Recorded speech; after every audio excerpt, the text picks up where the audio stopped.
Oi, gente. Tem duas premissas do senso comum do pensamento brasileiro que esse vídeo vai analisar criticamente.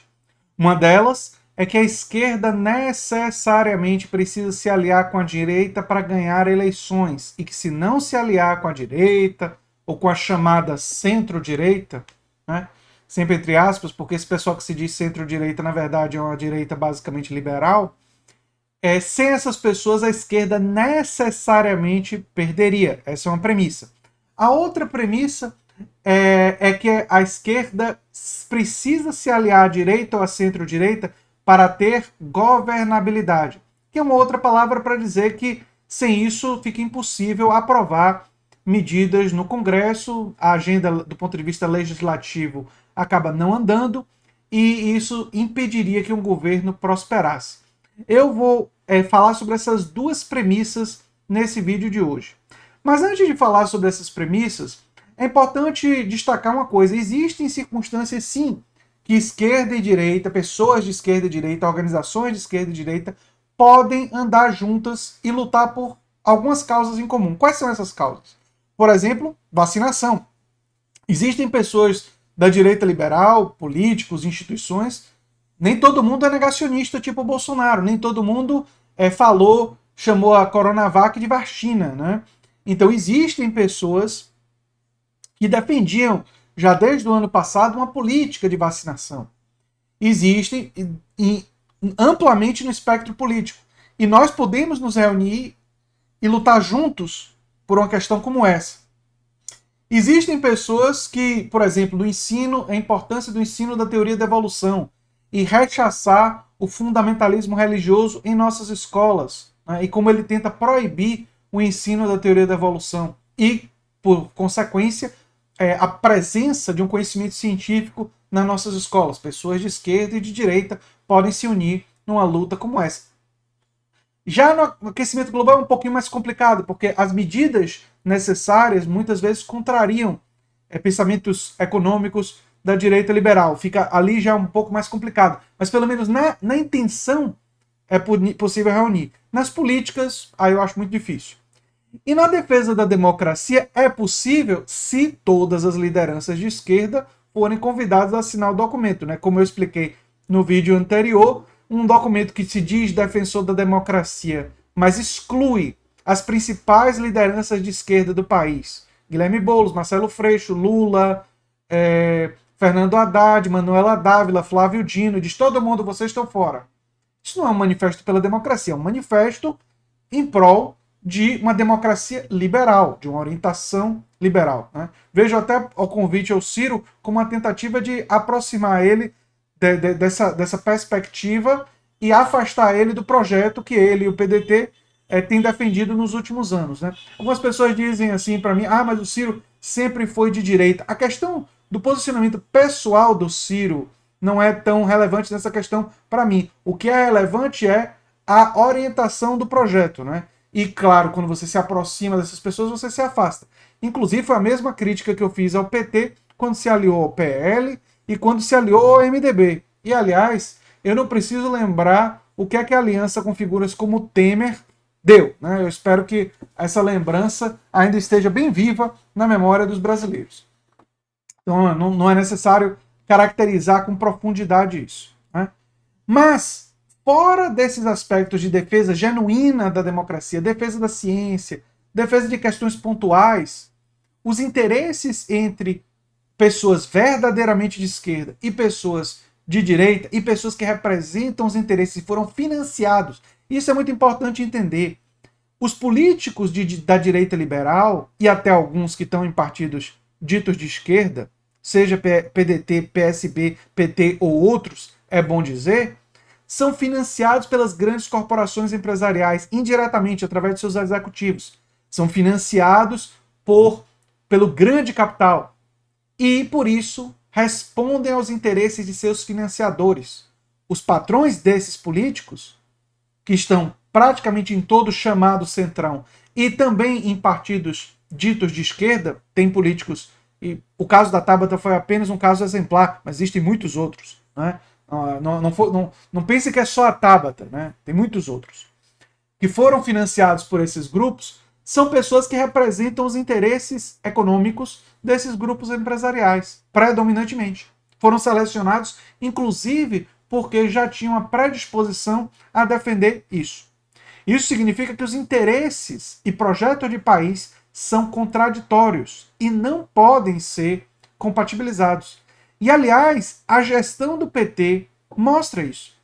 Deputados de esquerda do PT, senadores de esquerda do PT até tentaram, e de outros partidos políticos mais à esquerda, tentaram apresentar propostas de reforma tributária progressiva, de propostas de transformações mais profundas. Mas a aliança que o PT tinha com o PL e com o MDB, além da base a própria base aliada e a oposição somados, parte da base aliada e a oposição, eram contra reformas que mexessem com os interesses da oligarquia. E foi por isso que essas reformas estruturais nunca saíram do papel. Até mesmo gente de correntes de dentro do PT, porque o PT, assim como outros partidos, tem diversas correntes dentro deles, né? Eles não são um bloco único. Mesmo correntes dentro do PT eram contrárias a essas reformas mais estruturais. Não havia uma unidade plena ali. Então, isso já mexe um pouco com essa questão. Mas vamos falar da questão da vitória. Né? Vamos falar da questão da primeira premissa. A premissa de ganhar. Você só ganha se você tiver aliado. Essa premissa é baseada fundamentalmente no PT ter batido na trave nas eleições anteriores e ter ganho em 2002, quando teve a Carta para os Brasileiros e teve a aliança para o PL. Essa conjuntura de 2002 é específica de 2002. A conjuntura que nós vivemos hoje é completamente diferente. E a vitória de Bolsonaro, com pouquíssimo tempo de televisão, sem muita capilaridade, mostra que é absolutamente possível ganhar ocupando as redes sociais, ocupando o WhatsApp e tendo uma mensagem que ecoa com a população, embora a mensagem do Bolsonaro tenha sido uma mensagem péssima, que ecoou com a população, né, que encontrou eco, né, na população. Mas é absolutamente possível ganhar sem amplas alianças e com pouco tempo de televisão. A ideia de que você precisa de muito tempo de televisão para ganhar a eleição foi demolida. Aí o argumento das pessoas vai ser: mas Bolsonaro é de extrema direita e para ele pode. Mas por que uma pessoa de esquerda não poderia ganhar dessa forma? Aí o argumento vai mudar, vai ser que as oligarquias não vão deixar. Mas por que as oligarquias deixaram no passado? Porque fez aliança. Mas então a vitória não serve muito pouco.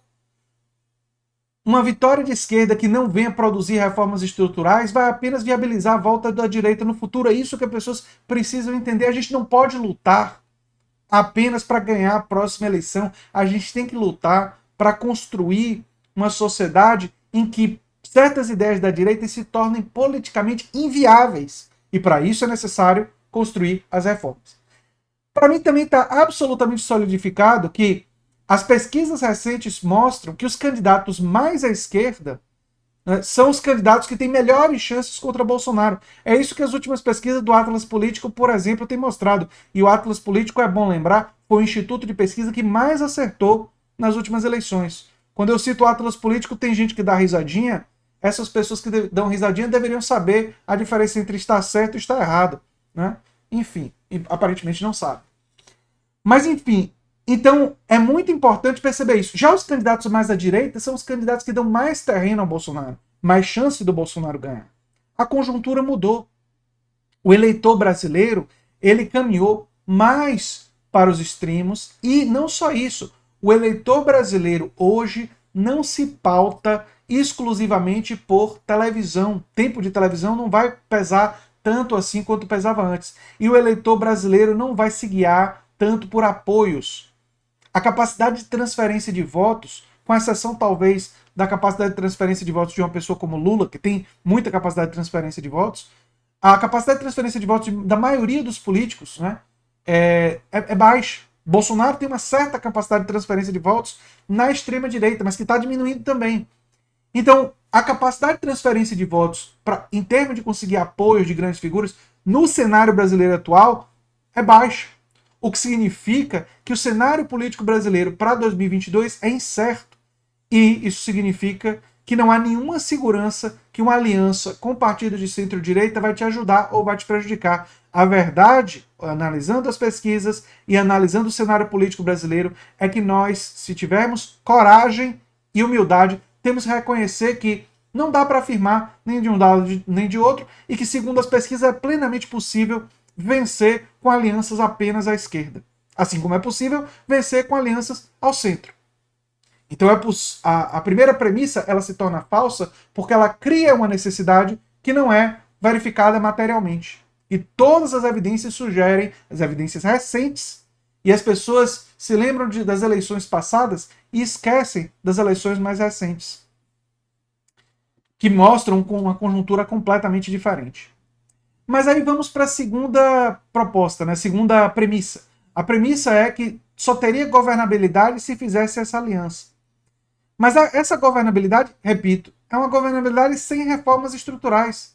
É uma governabilidade incapaz de fazer o que hoje no Brasil nós precisamos mais do que era necessário e do que era até demandado naquela época. Porque naquela época, dos primeiros governos petistas, e é bom lembrar, a alta das commodities permitiu, junto com políticas do governo, é verdade, a combinação das duas coisas, permitiu que o Brasil surfasse uma onda de prosperidade em que foi possível para aquele governo não precisar de reformas estruturais.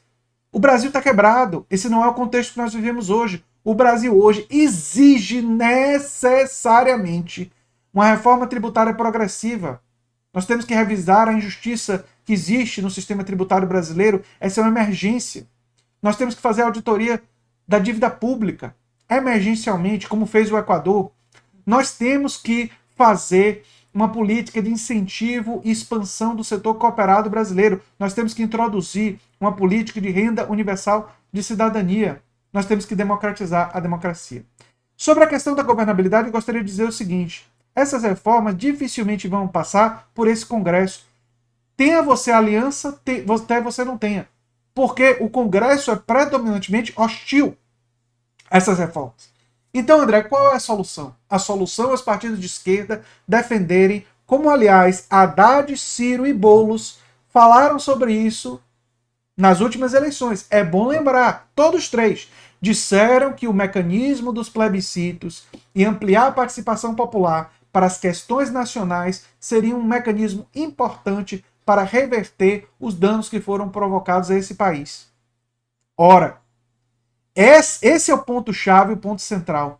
Nós temos que driblar o Congresso e o Senado que emperra as grandes reformas e colocar para a população e estar junto da população e colocar essas reformas para a população refletir, então fazer parte do debate político e, junto com a população, pressionar o Congresso, usar do poder da população quando ganhar a eleição, e é absolutamente possível ganhar a eleição com a aliança de esquerda nesse sentido, e aí utilizar esse poder, utilizar esse capital político da vitória eleitoral e do apoio popular para pressionar o Congresso a aprovar não as reformas, mas aprovar a convocação de plebiscitos anuais para a população decidir sobre grandes reformas estruturais desse país, decidir a direção.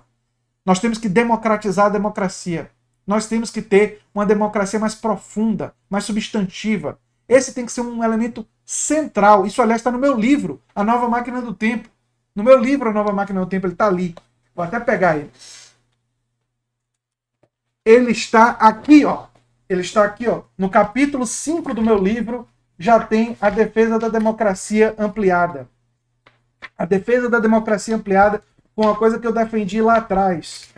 E é uma defesa que eu mantenho até os dias de hoje. Aqui, Democracia Ampliada. Né? Meu livro que tem o nome desse canal, A Nova Máquina do Tempo. E é isso daí. Para ter governabilidade, nós temos que governar com o povo, com a classe trabalhadora. E não apostar em políticos oligarcas ligados aos interesses das grandes corporações empresariais. Eles sempre serão golpistas, eles sempre vão sabotar. E se nós nos aliarmos a eles, tudo que nós vamos conseguir. E eu vou criticar o PDT de Ciro e Lula se fizesse essas alianças. Então, petistas que por acaso estão vendo esse vídeo, eu aviso vocês com bastante antecedência. Se o PT fizer esse tipo de alianças, aliás, como Lula meio que sugeriu na conversa com Reinaldo Azevedo, vocês podem ter certeza absoluta que eu irei fazer críticas. É claro que diante de um Bolsonaro, qualquer que seja o candidato de esquerda, de centro-esquerda e até um candidato da direita liberal contra Bolsonaro, eu vou apoiar qualquer um, porque nós estamos falando de um adversário que é um genocida, que tem que ser derrotado. Mas eu não vou deixar de dizer as verdades. Eu não vou deixar, ou melhor dizendo, de deixar de dizer o meu ponto de vista sobre essa questão, que é simplesmente que sem uma democratização da democracia e uma participação popular intensa, reformas estruturais absolutamente emergenciais não serão realizadas. Por esse Congresso, por esse Senado? Não.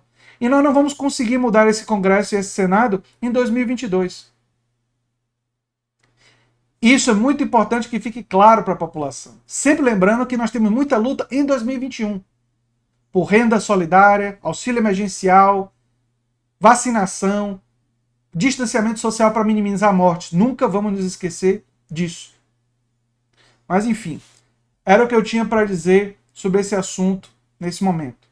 Ao meu ver, essas duas premissas são absolutamente insustentáveis. E as últimas eleições mostram isso. A história do Brasil recente mostra isso.